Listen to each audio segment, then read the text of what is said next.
Hello student, कैसे हैं आप सभी लोग। आई होप कि आप सभी लोग अच्छे होंगे। और आज जो हम अपनी वीडियो स्टार्ट कर रहे हैं वो वीडियो नंबर है 6। ठीक है, इससे पहले मैं 5 वीडियो बना चुका हूं। अगर किसी ने नहीं देखी है तो लिंक जो है वो डिस्क्रिप्शन में है, डिस्क्रिप्शन में जाकर देख सकते हैं। ठीक है, ये रिवीजन सीरीज़ की क्या है, वीडियो नंबर 6 है। और हम लोग जो टॉपिक कर रहे हैं वो टॉपिक कर रहे हैं मीन। तो मीन में आज जो हम टॉपिक करने वाले हैं वो करने वाले हैं वेटेड अर्थमेटिक मीन। ठीक है, वेटेड अर्थमेटिक मीन।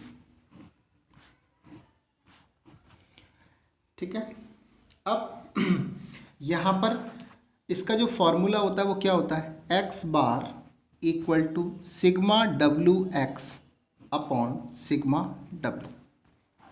ठीक है, अब एक एग्जांपल लेते हैं, वहाँ ज़्यादा क्वेश्चन समझ में आएगा। जैसे आपको मार्क्स दे रखा है, मार्क्स आपको एक्स दे रखा है, क्या दे रखा है 81, 76, 74, 58, 70 और 73।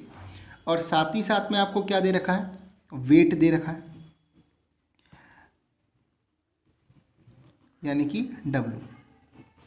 ठीक है, तो ये वेट क्या दे रखा है आपको 2,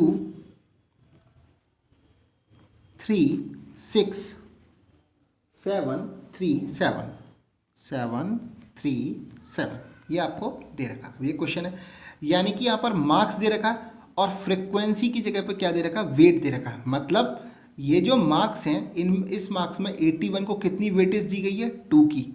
76 को कितनी वेटेज दी गई है, 3 की। 74 को 6 की वेटेज दी गई है। ठीक है, इसके बाद अगर आपसे कोई ये कहता है कि calculate the weighted arithmetic mean, तो सिंपल जैसे अपन डिस्क्रीट सीरीज वाला क्वेश्चन करते थे वैसे ही हम लोग क्या है इस क्वेश्चन को करेंगे। वहाँ पर क्या करते थे आप देखो, वहाँ पर क्या था, एक्स बार इक्वल टू क्या करते थे, sigma F x upon sigma F, यानी कि वहाँ फ्रिक्वेंसी दे रखी होती थी और फ्रिक्वेंसी का मल्टीप्लाई किस में करते थे, एक्स में। यहाँ वेट दे रखा है तो वेट का मल्टीप्लाई किस में करेंगे, एक्स में। यानी कि हम यहाँ पर जो निकालेंगे वो क्या निकालेंगे, डब्ल्यू एक्स निकालेंगे। क्या निकालेंगे, डब्ल्यू एक्स। 81 का मल्टीप्लाई 2 में होगा तो 2 1 जा 2 और 2 8 जा 16। 76 का मल्टीप्लाई 3 में करेंगे तो ये हो जाएगा 228।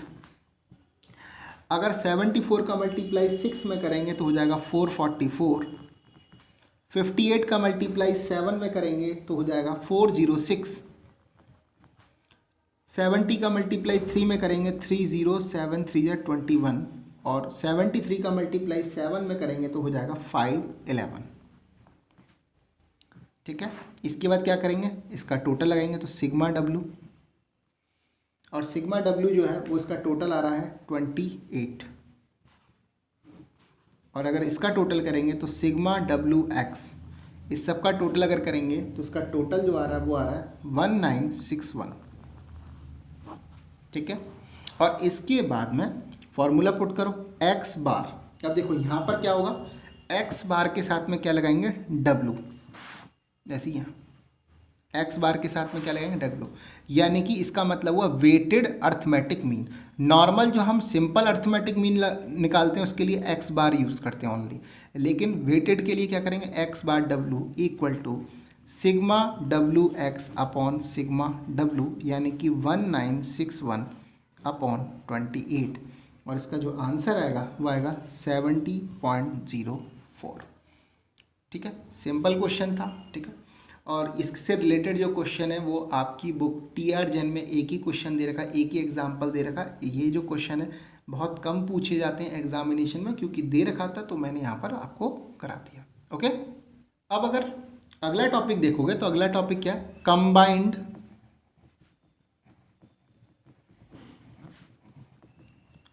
Arithmetic mean. तो कंबाइंड अर्थमेटिक मीन के बारे में ये जो टॉपिक है ये आपके लिए मोस्ट इंपॉर्टेंट टॉपिक है।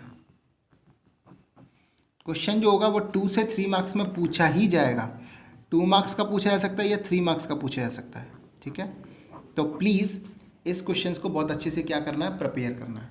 तो कंबाइंड अर्थमेटिक मीन का क्या मतलब हुआ, जैसे दो अलग अलग सीरीज दे रखी हैं और दोनों के आपको क्या दे रखे हैं, आपको एक्स बार यानी कि मीन दे रखा है और नंबर ऑफ ऑब्जर्वेशन दे रखा है। तो सपोज करो अगर दो सीरीज अगर दे रखी होंगी यानी कि दो वैल्यू अलग अलग वैल्यू दे रखी है और दोनों के मीन अगर आपको दे रखे हैं, तब क्या फॉर्मूला होगा कंबाइंड अर्थमेटिक मीन का, एक्स बार 1 2 इक्वल टू क्या होता है, एक्स बार 1 n1 प्लस एक्स बार 2 n2 upon n1 plus n2। यानी कि दो अगर आपको वैल्यू दे रखी थी, एक वैल्यू में नंबर ऑफ ऑब्जर्वेशन भी दे रखा था और साथ ही साथ में मीन भी दे रखा था, और दूसरी वाली वैल्यू का भी नंबर ऑफ ऑब्जर्वेशन और क्या दे रखा था, मीन आपको दे रखा था, और फिर उन्होंने कहा कि इसका कंबाइंड मीन निकालिए तब ये फॉर्मूला लगेगा। अब अगर 3 दे रखा होगा तो इसके लिए क्या फॉर्मूला यूज़ कर लोगे भाई, एक्स बार 1 2 3 कर लो, 1 2 3 इक्वल टू क्या होगा, एक्स बार 1 n1 एक्स बार 2 n2 एक्स बार 3 n3 upon n1 plus n2 plus n3। समझ में आ गया? ठीक है, तो अब एक क्वेश्चन ले लेते हैं और उस क्वेश्चन की हेल्प से क्या करेंगे हम लोग, एक क्वेश्चन इसको सॉल्व करने की कोशिश करेंगे। तो एक एग्जाम्पल लेते हैं। एग्जाम्पल क्या है, लिख रहा है 60 students of section A of class 11th obtained 40 mean marks, 40 mean marks in statistics। आगे क्या लिख रहा है, 40 students of section B obtained 35 mean marks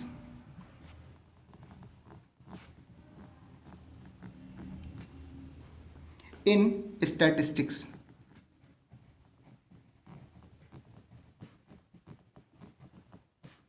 Find out mean marks in statistics for class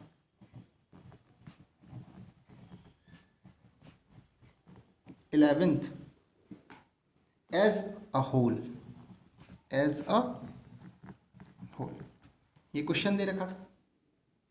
क्या बोल रहा है, इस क्वेश्चन को अगर आप देखोगे तो सेक्शन ए में कितने हैं, 60 स्टूडेंट हैं, उन्होंने ऑब्टेन किए थे 40 मीन मार्क्स, यानी कि ऑन एन एवरेज उनको 40 मार्क्स मिले थे स्टैटिस्टिक्स में। 40 स्टूडेंट्स किसमें, सेक्शन बी में है, और उनको ऑन एन एवरेज 35 मार्क्स मिले थे। तो क्या बोल रहा है, find out mean marks in statistics for class 11, यानी कि टोटल पूरी क्लास 11th का आपको क्या निकालना पड़ेगा, टोटल क्लास 11th का आपको क्या निकालना पड़ेगा, मीन निकालना होगा। तो टोटल पूरी क्लास का अगर आपको मीन निकालना है, इसका मतलब क्या बोल रहा है, कंबाइंड मीन बोल रहा है। तो अब अगर आप देखोगे तो इस क्वेश्चन को सॉल्व कैसे करेंगे, तो सॉल्यूशन में अगर आप देखो यहाँ पे पहले क्या लिखेंगे, सेक्शन ए, और इधर लिखेंगे सेक्शन बी। यहाँ पर बोला गया 60 स्टूडेंट्स, यानी कि n1 इक्वल टू कितना हो गया, 60, 40 मीन मार्क्स यानी कि x बार कितना हो गया, 40। सेक्शन बी में कितने हैं, 40 स्टूडेंट, यानी कि n2 कितना हो गया, 40, और x बार 2 कितना हो गया, 35। आपको कम, यानी कि ये दोनों क्या है, 11th के में 2 सेक्शन है और दोनों के बारे में दे रखा है। अब पूरी 11th का आपको स्टैटिस्टिक्स में ऑन एन एवरेज मार्क्स कितने मिले वो आपको निकालना है, यानी कि x बार 1 2 इक्वल टू क्या होगा, x बार 1 n1 प्लस x बार 2 n2 upon n1 plus n2। यानी कि x बार 1 कितना था, 40 multiply 60 plus 35 multiply 40 upon 60 plus 40, यानी कि 0 0 6 4 जा 21 प्लस 0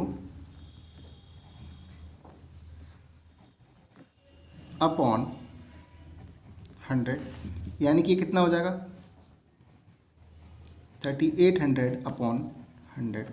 आंसर कितना आ गया 38। इसका मतलब क्या हुआ कि पूरी क्लास 11th का जो मीन यानी कि ऑन एन एवरेज जो मार्क्स निकल के आया वो कितना आएगा 38। बात समझ में आ गया। यही होता है आपका combined arithmetic mean. I think आपको यहाँ पर समझ में आ गया होगा। ओके, अब जो अगला टॉपिक आता है मीन में, वो टॉपिक आता है लोकेशन ऑफ मिसिंग फ्रिक्वेंसी, यानी कि मिसिंग फ्रिक्वेंसी वाले जो है वो क्वेश्चन आते हैं। यानी कि मिसिंग फ्रिक्वेंसी वाले कुछ क्वेश्चन हैं जो आपसे पूछे आते हैं। ये भी क्वेश्चन अपने आप में क्या है इम्पॉर्टेंट है, ये भी क्वेश्चन इम्पॉर्टेंट है और करीबन 3 मार्क्स में ये क्वेश्चन पूछे जाते हैं। तो जो बच्चे इस वीडियो को देख रहे हो वो इसकी तैयारी अच्छे से करें। मिसिंग फ्रिक्वेंसी के क्वेश्चन सबसे ज़्यादा पूछे जाते हैं। ठीक है, ये क्वेश्चन मीन में भी पूछे जाएंगे, मीडियन में भी पूछे जाएंगे। ठीक है, तो जब मैं मीडियन वाला टॉपिक कराऊंगा वहाँ भी आपको समझा दूंगा। ये क्वेश्चन इंपॉर्टेंट है, प्लीज़ अच्छे से इसको क्या करना, तैयार करना। ठीक है, एक क्वेश्चन आपके सामने लेता हूँ। यहाँ वेजेस दे रखा है आपको, वेजेस दे रखा है आपको। वेजेस क्या दे रखा है 10 से 20, 20 से 30, 30 से 40, 40 से 50, 50 से 60, 60 से 70 और 70 से 80। साथ में आपको नंबर ऑफ वर्कर्स दे रखे, नंबर ऑफ वर्कर्स दे रखे। वो क्या दे रखे हैं आपको 5, 3, 4 क्वेश्चन मार्क, 2, 6 और 30।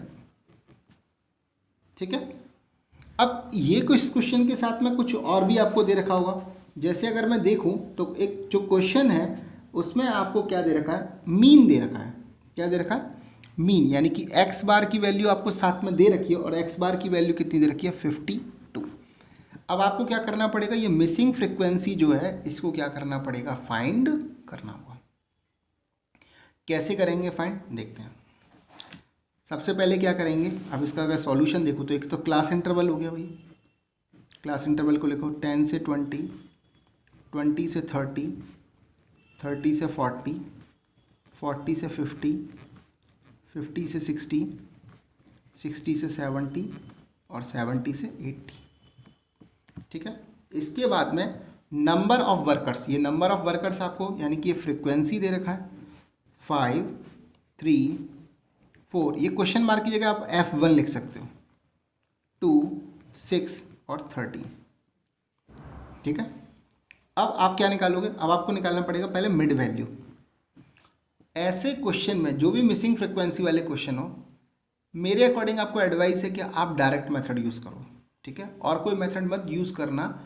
डायरेक्ट मेथड यूज़ करते हो तो वेल एंड गुड है, अच्छा है आप डायरेक्ट मेथड क्या करते हो, यूज़ करते हो। अगर आप देखोगे तो आपको देखो 10 + 20 30 और 30 का हाफ कितना होता है 15। अब आपको पता है सब में मैंने एक ट्रिक बताया था, सब में डिफरेंस 10 का है तो यहाँ पर आप क्या कीजिए 10 ऐड करते चले जाइए। ठीक है, तो कितना हो जाएगा 25, 35, 45, 55, 65 और 75। ठीक है, इसके बाद में आपको क्या निकालना पड़ेगा FM, यानी कि इनका क्या करोगे मल्टीप्लाई, डायरेक्ट मेथड यूज़ कर रहे हैं। 5 और 5 का मल्टीप्लाई हुआ 75, यानी कि 15 + 5, 15 × 5 75, 25 × 3 75, 4 × 35 कितना हो जाएगा 140। F1 का मल्टीप्लाई 45 में होगा तो क्या आएगा 45 F1। 2 का मल्टीप्लाई 55 में होगा तो हो जाएगा 110। 6 का मल्टीप्लाई 65 में हो जाएगा तो कितना हो जाएगा 390। और 13 का मल्टीप्लाई 75 में होगा तो हो जाएगा 975। अब इसके बाद ध्यान से सुनना है क्या मैं पढ़ाने वाला हूँ। अब जब आप इस फ्रिक्वेंसी का टोटल करोगे तो मोस्टली बच्चे यहाँ पर टोटल करने में ही गलती करते हैं। क्या करना है, आपको इसका टोटल लगाना है और इसका टोटल लगाना है, इसको क्या रखना है अलग रखना है। ठीक है, तो 1 2 3 और ये 4 5 6, ये 6 वैल्यू जो है इनका आपको क्या करना है टोटल लगाना है। टोटल लगाओगे तो कितना आएगा सिग्मा F = क्या होगा 30 + F1। ठीक है, इसका टोटल अब यहाँ पर भी देखना है आपको ध्यान से।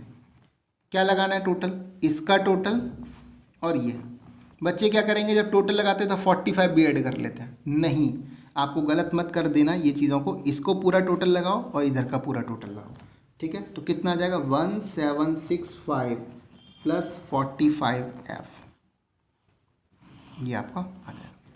अब आप फार्मूला क्या पुट करते हो, फार्मूला पुट करो, एक्स बार इक्वल टू क्या करते हैं, sigma F M upon sigma F.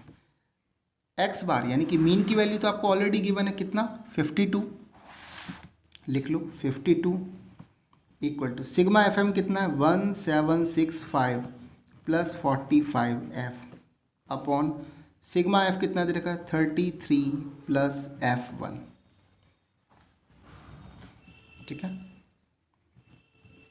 अब इसका यहाँ क्रॉस मल्टीप्लाई करेंगे, इसका यहाँ मल्टीप्लाई कर देंगे, यानी कि 52 bracket 33 plus F1 equal to 1765 plus 45F1। अब जो मल्टीप्लाई करोगे तो 52 का मल्टीप्लाई इसमें होगा तो आएगा 1716 plus 52F1 equal to 1765 plus 45F1। ठीक है, अब इसको यहाँ ले आइए और इसको यहाँ वेरिएबल वाली वैल्यू एक जगह ले आइए, 52F1 minus 45F1 equal to 1765 minus 1716। ठीक है, ये हो जाएगा 7F1 इक्वल टू 49 और F1 इक्वल टू कितना होगा 49 अपॉन 7, क्योंकि ये मल्टीप्लाई में तो इक्वल टू के इधर जाएगा तो डिवाइड में हो जाएगा, यानी कि F1 की वैल्यू कितनी आ जाएगी 7। यानी कि वो जो मिसिंग फ्रिक्वेंसी थी उसकी वैल्यू कितनी थी, यानी कि यहाँ पर ये जो मिसिंग फ्रिक्वेंसी थी इसकी वैल्यू कितनी होगी 7 होगी। आई थिंक आपको ये चीज़ भी अच्छे से समझ में आ गई होगी। ठीक है, तो मिसिंग फ्रिक्वेंसी के क्वेश्चन आपके लिए क्या होते हैं, बहुत ही ज़्यादा इम्पॉर्टेंट होते हैं और प्लीज़ इसको अच्छे से प्रिपेयर करना, मोस्ट इम्पॉर्टेंट क्वेश्चंस हैं। ठीक है, तो आई होप कि आपको आज का वीडियो भी बहुत अच्छा लगा होगा। अगर वीडियो अच्छा लगा है तो प्लीज़ लाइक करो, कमेंट करके बताओ आपको वीडियो अच्छी लगी या आप क्या इसमें इम्प्रूवमेंट चाहते हो। ठीक है, अपने फ्रेंड्स के साथ में शेयर करो इस चैनल को, सब्सक्राइब करो, बेल आइकन का बटन प्रेस करो ताकि आपको डेली एक नई नोटिफिकेशन मिलती रहे। ठीक है, आज के लिए इतना ही। Okay, bye bye.